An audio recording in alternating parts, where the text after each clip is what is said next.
Mesdames, mesdemoiselles et messieurs, bonjour. J'espère que tu te portes très bien. Aujourd'hui, je vais vous montrer de manière très concrète comment réaliser un très bon CV au style canadien. Pas un CV que vous croyez canadien, mais un CV au style canadien. Donc, je vais vous montrer deux manières efficaces, deux manières confirmées par le site officiel du Canada. Donc, à la fin, lorsque vous aurez ce CV, vous serez sûr que c'est un CV canadien. Il y a beaucoup de questions qui se posent sur le CV canadien. Il y a plusieurs CV que vous allez retrouver avec plusieurs couleurs, avec des compétences à gauche, des designs que vous réalisez sur des sites comme Canva, ainsi de suite. Vous posez certainement des questions. Est-ce que ces CV sont au style canadien? Je vais déjà vous répondre que non. Le style canadien, c'est un CV très sobre. Et ça, je vais vous le confirmer à travers les informations que j'ai tirées des sites officiels, à la fois celui du Québec et le site officiel du fédéral canadien. Voici un CV canadien qui a été monté sur Word et sur lequel je vais m'inspirer pour vous expliquer concrètement ce que vous allez faire pour avoir un CV canadien. La première des choses, c'est la photo. Vous demandez dans la plupart de vos CV que vous faites, que vous soyez au Cameroun, en Côte d'Ivoire, en Algérie, vous mettez des photos et vous mettez votre situation matrimoniale, vous mettez certains détails. Alors, voici ce que vous devez faire. Vous ne devez pas mettre de photos. Vous ne devez pas mettre vos situations matrimoniales. Vous ne devez laisser aucun indice qui pourrait permettre à l'employeur de vous catégoriser parce que on est contre la catégorisation au Canada. Le mot le plus important que vous devez retenir sur le CV canadien, c'est le mot discrimination. Discrimination. Alors pourquoi je parle de ce mot? C'est parce que c'est grâce à la compréhension de ce mot que vous allez comprendre le CV canadien. Il y a une loi canadienne qui stipule que on ne peut pas embaucher une personne en tenant compte de sa peau, en tenant compte de son âge, en tenant compte de sa provenance. Lorsque on embauche une personne, on se base uniquement sur ses compétences et sur son expérience professionnelle. Alors vous allez peut-être me parler du fait que oui, mais si on ne fait pas allusion à l'endroit, pourquoi est-ce que les Africains ont des difficultés à trouver du travail?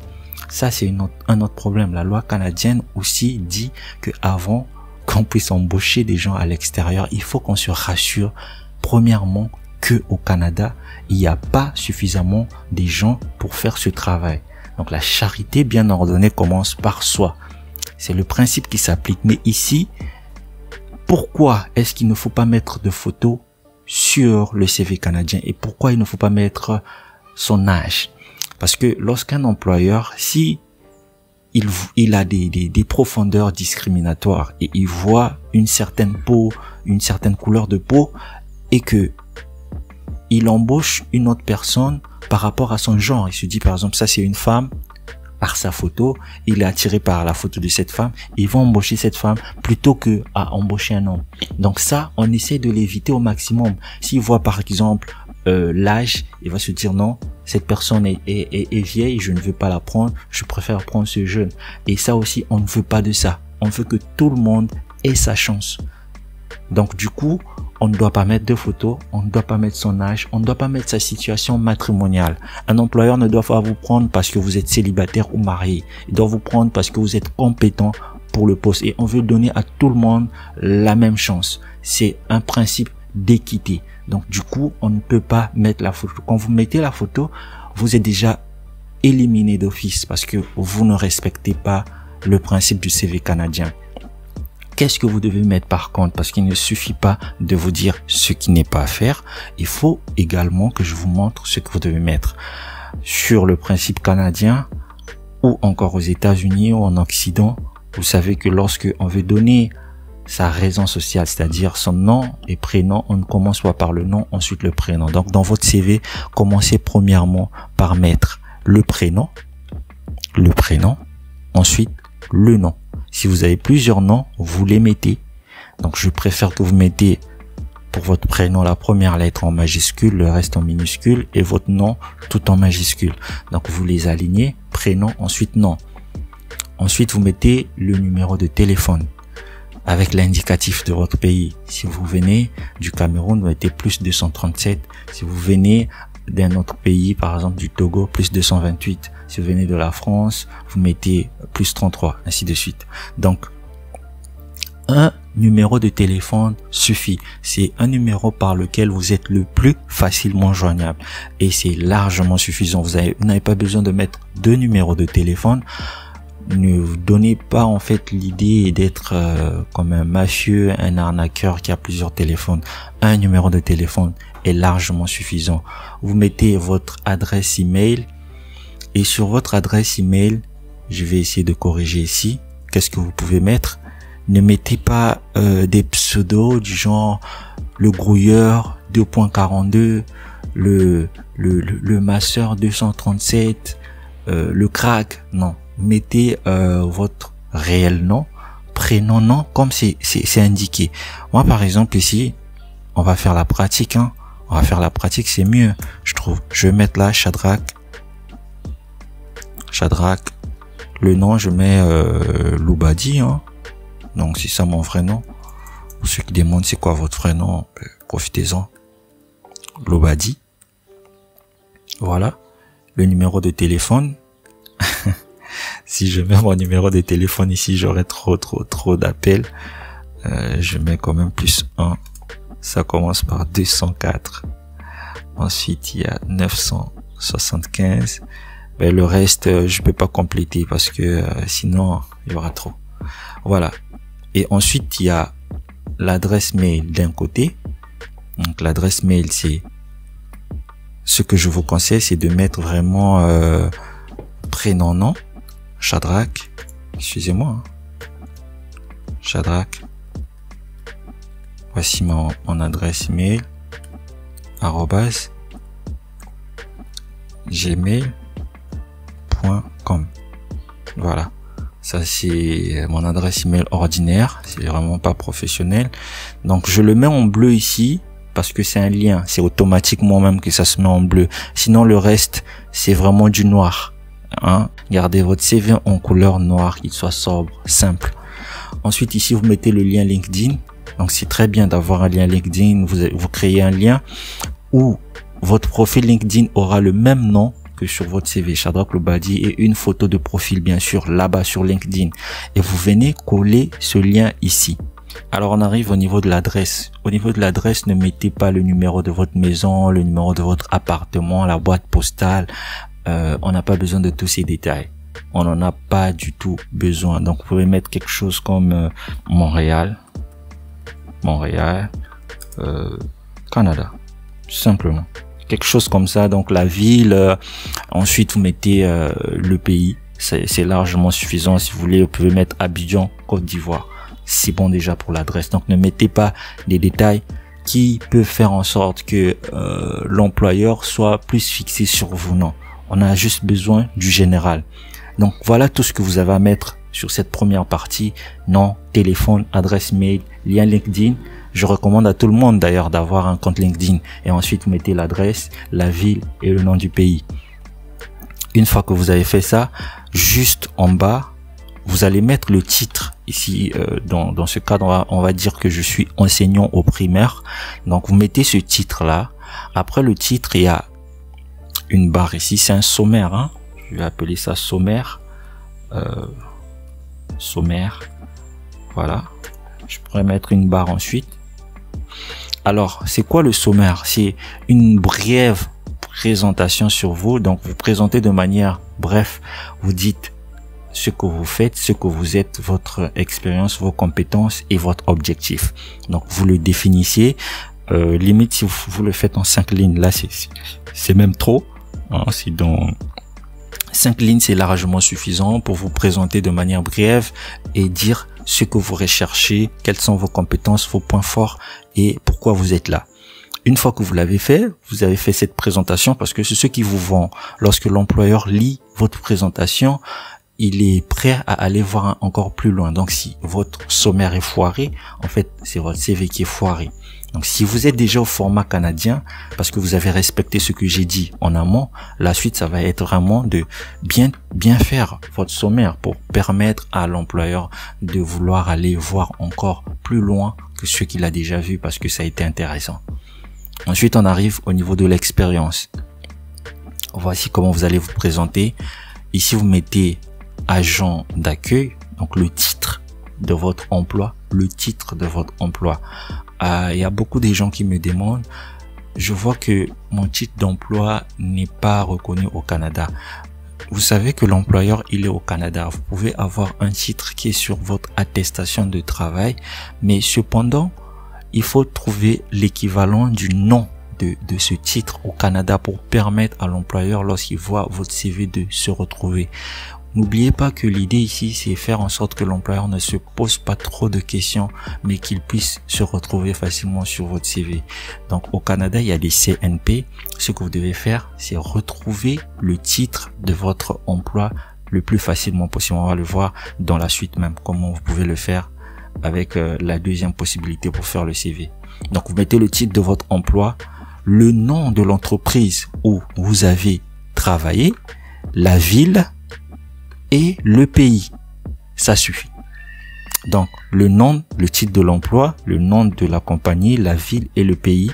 Et d'un autre côté, à l'extrême droit ou à gauche, par rapport à votre écran, vous mettez le mois et l'année. Pourquoi les jours ne sont pas trop nécessaires? Parce que ça peut, voilà, le mois et l'année, c'est suffisant. Par contre, ne mettez pas juste l'année. Comme ici, pour dire de 2011 à 2018. Mais 2011, est-ce que c'était en début d'année ou en fin d'année? Parce que juste les mois peuvent vous faire gagner en expérience. Donc, mettez les mois et l'année. Donc, de septembre 2011, par exemple, à décembre 2018. Et en alignant les expériences, vous allez commencer par l'expérience la plus récente et descendre au fur et à mesure. Si vous avez plusieurs expériences, vous les alignez. Donc, une fois que c'est bon, vous passez à l'éducation.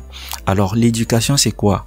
On vous demande pas les formations, on vous demande les diplômes que vous avez obtenus. Même si vous avez fait des formations, mais que vous n'avez pas eu de diplôme, en fait, ça ne sert pas. C'est le diplôme qui compte. Au Canada, quand tu as le diplôme, c'est ce qui compte. Donc ici, vous mettez par exemple Master 2 en langue française, mettez le nom de l'université, la ville et le pays, tout comme on a fait avec l'expérience.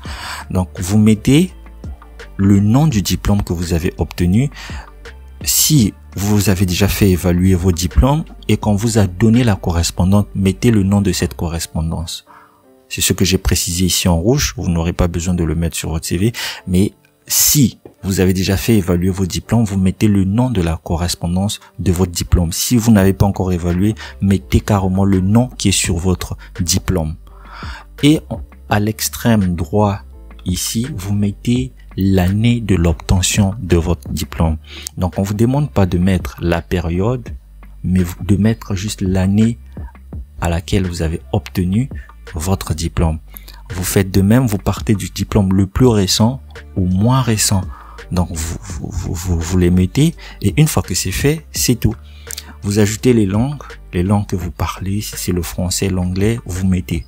Et vous devez lutter en fait de sorte que votre CV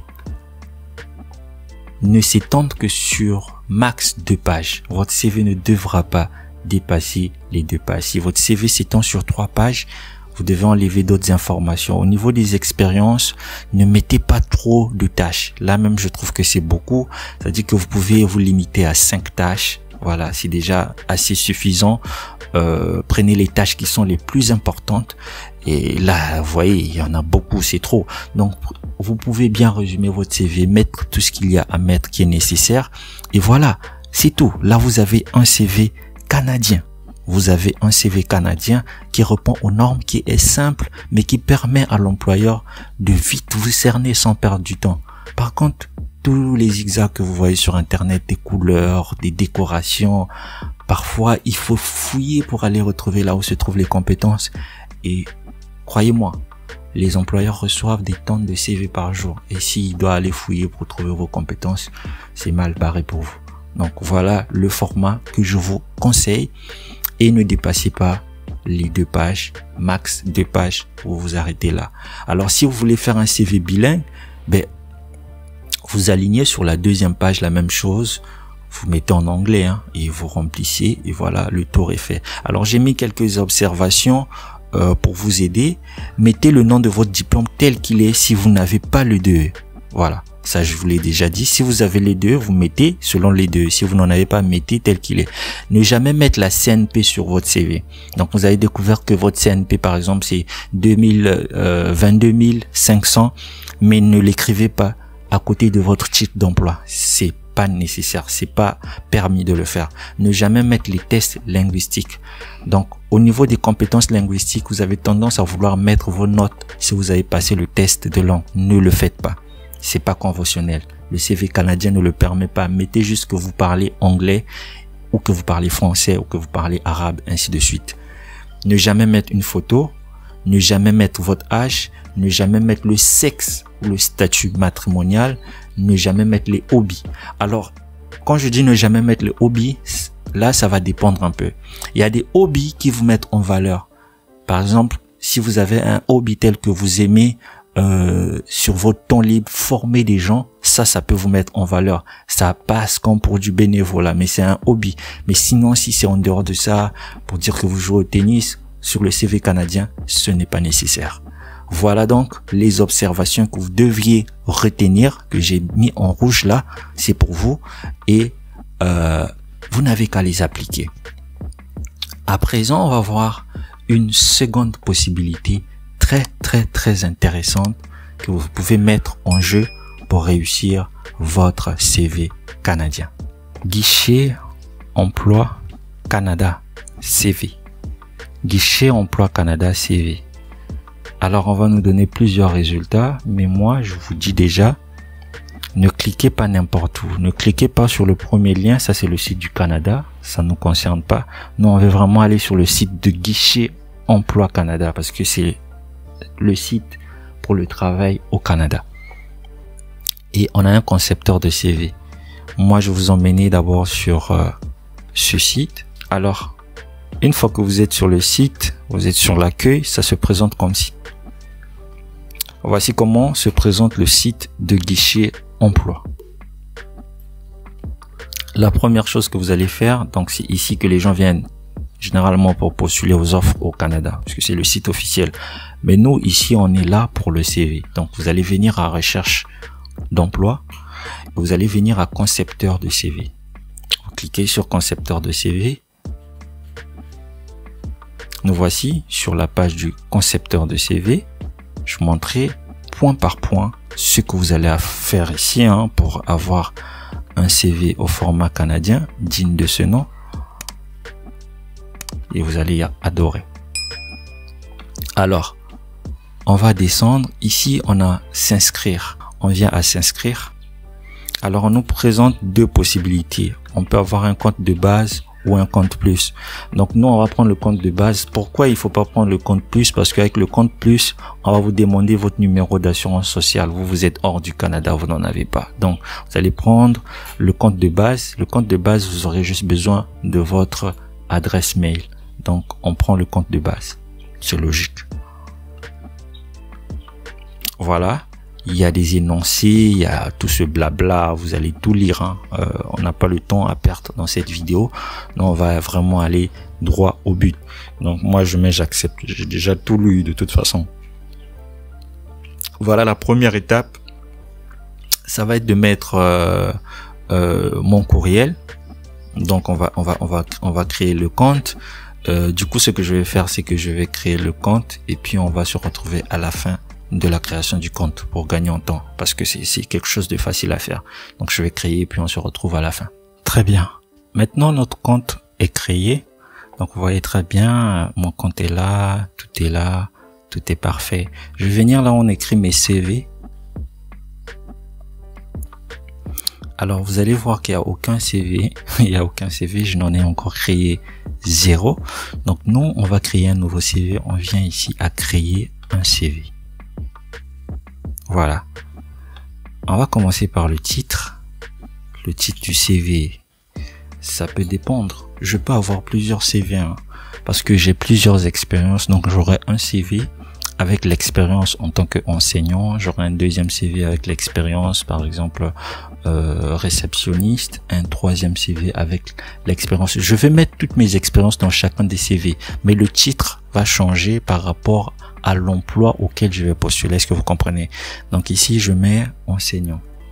Langue du CV, je le mets en français, sinon vous pouvez le mettre directement en anglais. Vous voyez comment l'outil est très intéressant. Français, modèle de CV, prenez un CV traditionnel, voilà. Et puis, si vous voulez en fait avoir un aperçu sur le modèle que vous avez choisi, vous pouvez cliquer ici. Donc voilà comment ça se présente. Vous voyez déjà, ça ressemble déjà à notre CV qu'on a construit sur Word. Pour ceux qui ont des doutes, on est sur le site du Canada. Donc comment le CV va se présenter? Vous voyez déjà le sommaire. Gestionnaire d'expérience reconnue pour la mise en place. Voilà une forme de résumé que vous pouvez mettre.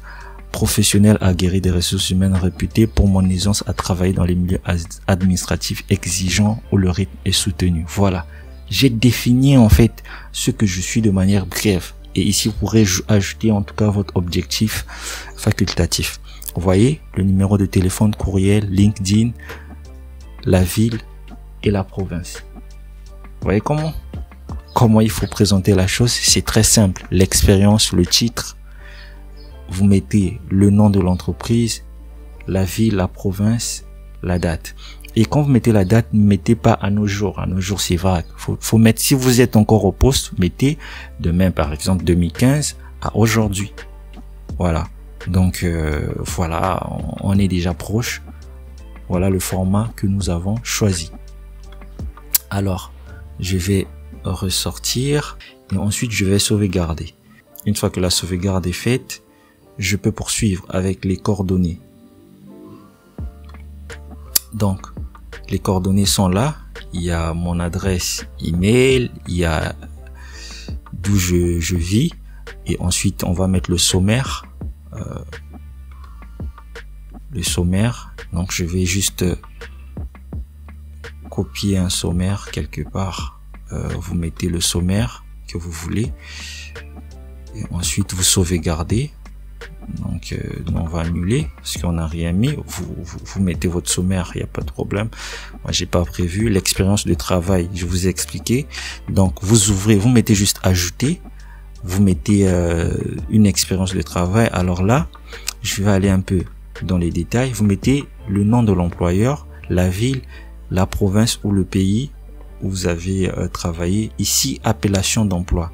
Alors là, c'est très important. Si je suis enseignant, je mets enseignant. Je veux savoir à quoi ça correspond.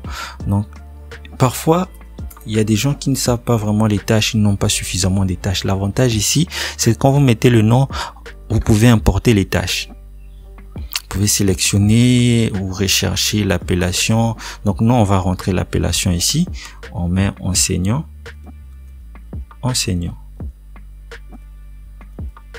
Voilà. On me propose déjà des tâches. Donc moi, c'est enseignant du primaire, hein, au niveau primaire. Donc c'est là. Voici les tâches. Si je veux prendre les tâches qui sont là, je n'ai qu'à sélectionner les tâches que je trouve qui me conviennent. Distribuer, corriger le devoir, enseigner aux élèves, préparer, faire, évaluer. Voilà, moi j'ai pris d'abord ces tâches là, je les importe. Voilà, mes tâches sont importées, elles sont là. Une fois que c'est fait, j'ai tout rempli, je viens sauvegarder. Je sauvegarde, on va me ramener, bouger, et vous allez voir ce qui va apparaître. Vous voyez comment ça apparaît? Tout est là. Le titre, la date, l'entreprise pour laquelle j'ai travaillé, le nom de la province, le nom de la ville, les tâches que j'ai eu à accomplir, tout est là, tout est là. Et si j'ai plusieurs expériences, je viens à ajouter, j'ajoute les expériences, je fais la même chose pour les formations, les compétences, j'ajoute. Donc, vous voyez, c'est tellement intéressant. Et après, il y a parfois des sections que j'aimerais ajouter parce que je veux, par exemple, mettre langue parlée, les langues. j'ai pas retrouvé la section, donc je vais mettre la section ici langue, simplement. J'ajoute, je mets que je parle français, je parle aussi anglais, voilà, excusez-moi, anglais, voilà, j'ai ajouté cette section et je viens juste à sauvegarder. Une fois que j'ai sauvegardé, et voilà, votre CV a été sauvegardé. Tout est là. Donc, on va m'ajouter ma section langue. La voici, juste à la fin. Et si vous avez fini, que vous avez, vous trouvez que vous avez rempli toutes vos informations, la première chose à faire, c'est sauvegarder le CV. On va vous envoyer un message. Vous voyez ici, on a bien écrit votre CV a été sauvegardé. Ensuite, télécharger le CV. C'est là que la magie s'opère. Vous avez déjà votre CV. Il vous a suffi de remplir les informations comme il le faut. C'est rare de trouver des vidéos aussi détaillées sur YouTube. Si on le fait, c'est pour vous offrir ce qu'il y a de meilleur. Alors, partagez autour de vous et abonnez-vous si c'est pas encore fait en activant la cloche de notification. Et enfin, pour toutes les personnes désireuses qu'on s'occupe de leur CV de manière professionnelle, avec tous les contours qui vont avec, au niveau de la présentation déjà du sommaire, là où il faut faire un carton, et au niveau de l'établissement des tâches pour que vous ayez un très bon CV, vous pouvez nous contacter par notre adresse qui s'affiche.